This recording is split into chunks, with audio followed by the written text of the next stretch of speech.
one thing that won't ever deteriorate, and that's going to be an aluminum can. So that's one thing that they really try to push is aluminum, to recycle that, or at least get it somewhere that's not going to the landfill, because it's going to sit there and it's going to stay a can.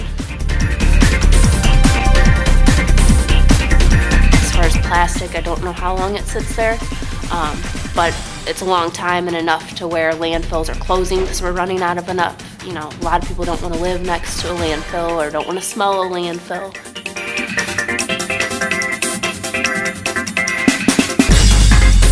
This blue structure in front of you, it's going to come through this conveyor belt up and over, and this structure here is our baler. The inside, it kind of basically just pushes it into a cube, wraps a metal binding around it. One of our newer lines that we run not that often is the plastic container line. That is our third line. That's going to be our container line, and it's run basically by machines. There's also magnetic waves, so they put aluminum cans in there, and they're going to pull them from side to side to separate it. Again, those will go in the conveyor belt, and those will be baled out as well. All of these bins out front, these are containers that residents and non-residents can come daylight hours, 7 days a week, drop off any kind of recyclables. We have paper, we have plastic, we have food containers. The brown ones over there are for cardboard, and then we have like the house structure under there, which are any kind of basically car fluids and cooking oil.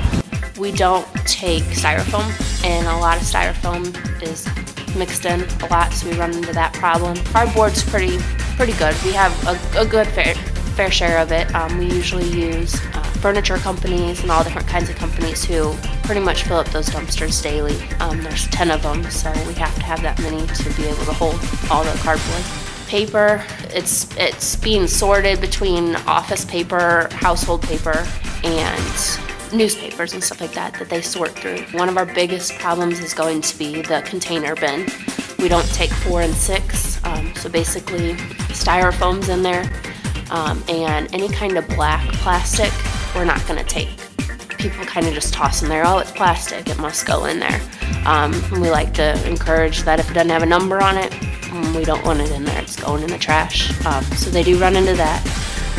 That pile that we saw of containers getting ready to go into the machine, I would say that 3/4 of it is probably recyclable. A lot of stuff is recyclable, so a good fair share of that is.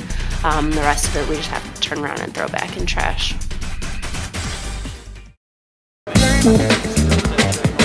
Skrillex, dog. You know what I'm saying, man? Definitely, man. Definitely some fire. Speaking of fire, I'm gonna throw this away.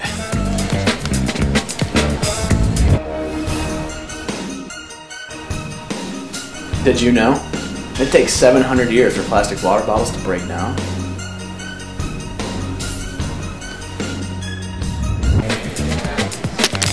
Recycle! 38 million plastic water bottles go to the dump per year, just from America alone. Recycle!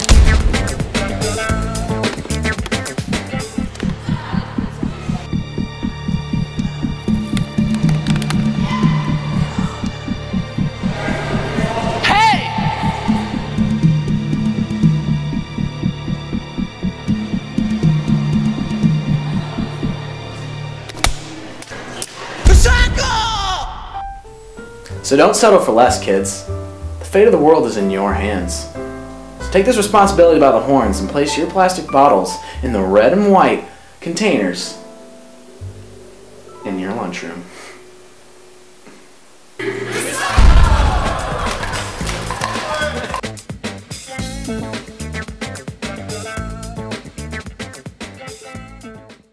Recycling has not, I mean, it's starting to pick up, but hasn't really taken off.